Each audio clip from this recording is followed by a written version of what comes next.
Ethan McLeod ist ein kanadischer Tierarzt, der in Algonquin an einer Wildtierrettungsmission arbeitet.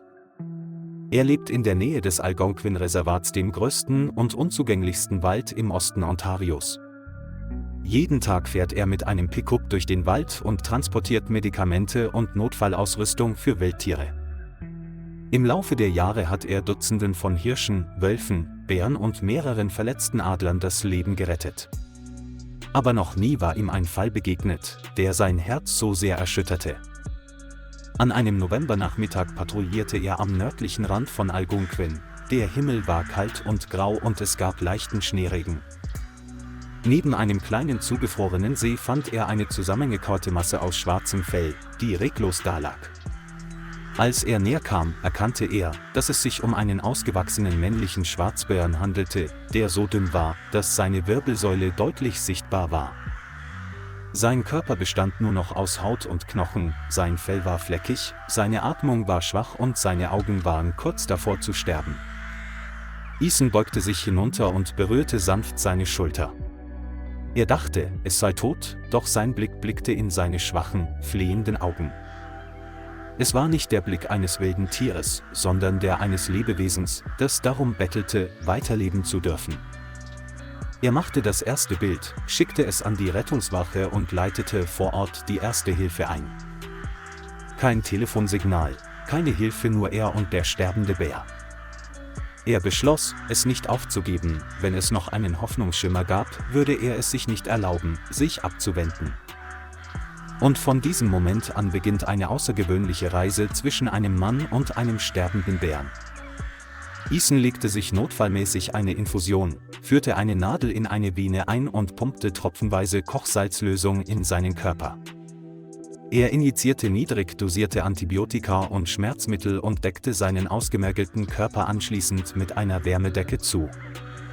Es wurde dunkel, aber er ging nicht weg, sondern schaltete die Autolichter ein und saß die ganze Nacht neben dem Bären. Der Bär leistete keinen Widerstand, bewegte sich nur leicht und stieß gelegentlich ein ganz leises Stöhnen in der stillen Luft aus. Ethan legte seine Hand auf den Rücken und flüsterte: „Wenn du leben willst, vertrau mir dieses Mal." Im Morgengrauen hatte er ein schwaches Satellitensignal empfangen und ein Notsignal an das Algonquin Wildlife Hospital gesendet. Einsatzzentrale: Sie werden am nächsten Morgen, sobald die Sonne aufgeht, einen Hubschrauber schicken.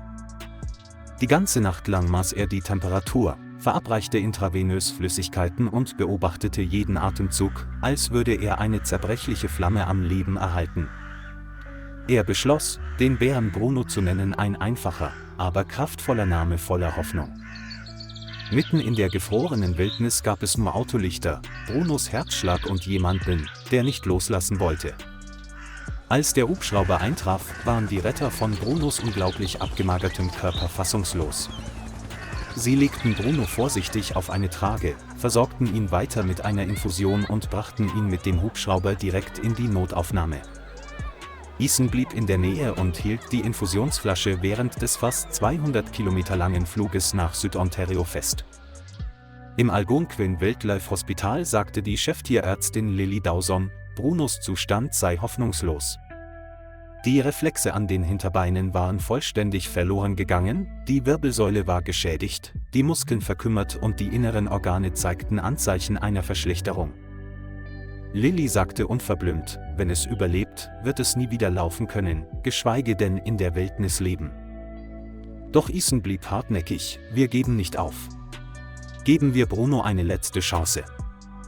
Die Wirbelsäulenoperation dauerte 8 Stunden und sollte den Druck auf das Rückenmark lindern. Nach der Operation wurde Bruno auf die Intensivstation verlegt und erhielt weiterhin intravenös Nahrung und Antibiotika. Ethan nahm sich einen Monat frei, um sich ganztägig um Bruno zu kümmern, ohne ihn auch nur eine Minute zu verlassen. Er schlief auf einer Pritsche außerhalb des Käfigs und fütterte Bruno löffelweise mit Brei, der mit Honig und Elektro-Elypsilonte-Wasser vermischt war. 3 Wochen vergingen, Bruno konnte sich immer noch nicht bewegen, aber sein Herzschlag und seine Atmung waren eindeutig stabil. Eines Morgens ging Lily hinein und brach in Tränen aus, als sie Brunos Schwanz zum ersten Mal bewegen sah. Das Team begann sofort mit der Physiotherapie, dehnte jede Gruppe steifer Muskeln und stellte die Reflexe wieder her. Bruno wehrte sich nicht, seine Augen suchten immer nach Ethan, wenn dieser den Raum verließ. Das gesamte medizinische Zentrum war plötzlich voller Hoffnung, als würde Bruno an der Seite aller kämpfen. Brunos erste Schritte nach 2 Monaten wurden zu einem viralen Video in den sozialen Medien. Von einem sterbenden Geschöpf wurde Bruno allmählich zu einem lebenden Symbol der erholsamen Kraft der wilden Natur. Ethan und Bruno kamen sich so nahe, dass Bruno ein leises, liebevolles Knurren ausstieß, wenn er nur Brunos Hand berührte. Jedes Mal, wenn er das Zimmer verließ, behielt Bruno ihn im Auge, was die Krankenschwester emotional machte. Bruno war während jeder Erholungssitzung gehorsam, jammerte nie und zeigte auch keine Anzeichen von Müdigkeit. Er erzählte Geschichten, spielte leise Musik und schaltete sogar seinen Sprachrekorder ein, als er ging, um Bruno zu beruhigen. Trotz seines schwachen Körpers begann Bruno aufzustehen und seine ersten emotionalen Schritte zu machen. Das gesamte medizinische Team war überglücklich, noch nie hatten sie die wundersame Genesung eines Bären erlebt. Bruno ist kein Patient mehr, er wird zur Hoffnung auf Leben für scheinbar hoffnungslose Geschöpfe. Als Bruno wieder laufen konnte, wurde er in ein eingezäuntes, halbwildes Gebiet in Algonquin gebracht. Ethan kam immer als erster mit dem Essen herein, und Bruno rannte los und rieb seinen Kopf wie ein kleiner Welpe an seinen Beinen. An einem verschneiten Morgen hörte Bruno plötzlich auf zu essen und sein Blick war ständig in die Ferne gerichtet, in den Wald. Ethan öffnete das Versuchstor und Bruno drehte sich sofort um, knurrte leise und führte ihn tiefer in den Wald hinein. Sie durchquerten einen schneebedeckten Kiefernwald, überquerten einen seichten Bach und blieben neben einer leeren Baumhöhle stehen. Ethan war schockiert, als er in der Baumhöhle 3 schwache, zitternde und verängstigte Bärenjungen fand. Es waren die jungen Tiere, die Bruno aufzuziehen versuchte, als er selbst erschöpft und fast verhungert war. Bruno näherte sich sanft, ohne zu knurren, leckte nur leicht den Kopf jedes Kindes, seine Augen voller väterlicher Liebe. Unter Tränen wird Ethan klar, dass Bruno das Nest auf der Suche nach Nahrung verlassen hat und für seine Familie beinahe gestorben wäre. Er kontaktierte sofort das Rettungszentrum, die Rettungsaktion für die Jungen begann blitzschnell. Bruno führte das Rettungsteam zurück an seinen Platz und hielt Wache, während jedes Junge in eine Decke gewickelt und weggetragen wurde. Alle 3 Jungen waren abgemagert, bekamen keine Milch, waren von Milben befallen und wogen jeweils weniger als 5 Kilogramm.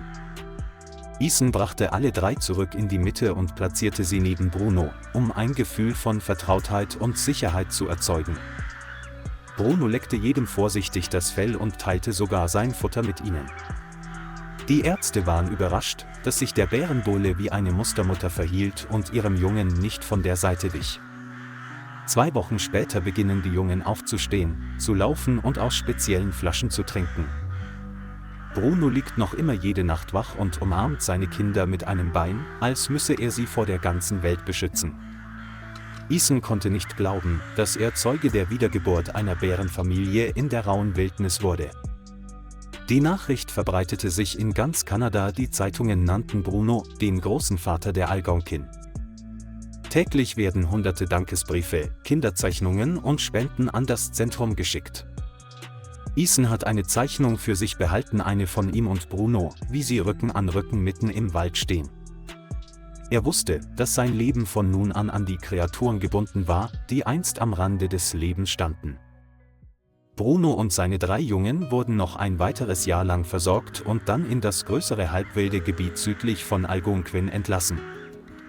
Bruno war immer noch dünn, aber seine Muskeln hatten ihre Kraft zurückgewonnen, sein Fell war glatt und schwarz nachgewachsen und seine Augen funkelten vor Vertrauen in die Menschheit.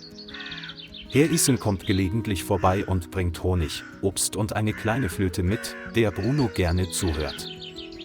Jedes Mal, wenn er die Flöte hörte, trat Bruno aus dem Wald und blieb gerade weit genug entfernt stehen, um seinen alten Freund zu begrüßen. Die 3 Jungen wuchsen kräftig heran, kletterten schnell auf Bäume, jagten gut Fische und begannen, Bruno zu verlassen, um die Welt zu erkunden. Bruno war nicht traurig, der Bärenvater beobachtete sie und kehrte dann in seine eigene Ecke des Waldes zurück, wo er in Frieden lebte. Gelegentlich kommt eine Bärin zu Besuch vorbei und Ethan scherzt, dass Bruno eine neue Partnerin hat. Bruno lebte noch weitere 7 Jahre ein wahres zweites Leben, geschaffen durch menschliches Mitgefühl. In seinem letzten Lebensjahr verließ er den Wald nicht mehr, er saß einfach still unter einer alten Kiefer und blickte in den Himmel. An einem frühen Herbstmorgen schloss Bruno die Augen und schlief neben einem großen Felsen, ein ewiger Schlaf mitten in seiner wilden Heimat. Ethan errichtete in der Nähe von Brunos Ruhestätte ein kleines Steindenkmal mit der eingravierten Aufschrift »Vater des Algonquin-Waldes«. Jedes Jahr kommt er an diesem Tag wieder zu Besuch, stellt Honig hin und spielt auf seiner Flöte, als wäre Bruno noch da. Schülern aus umliegenden Schulen wurde Bruno als Symbol der Liebe und des Mutes vorgestellt. Die Geschichte vom mageren Bären und dem Arzt, der ihn rettete, wurde zu einem festen Bestandteil des Ökologieunterrichts. Und in Ethans Herzen wird Bruno für immer sein wortloser Freund sein aus dem tiefen Wald, zurückgekehrt vom Tod.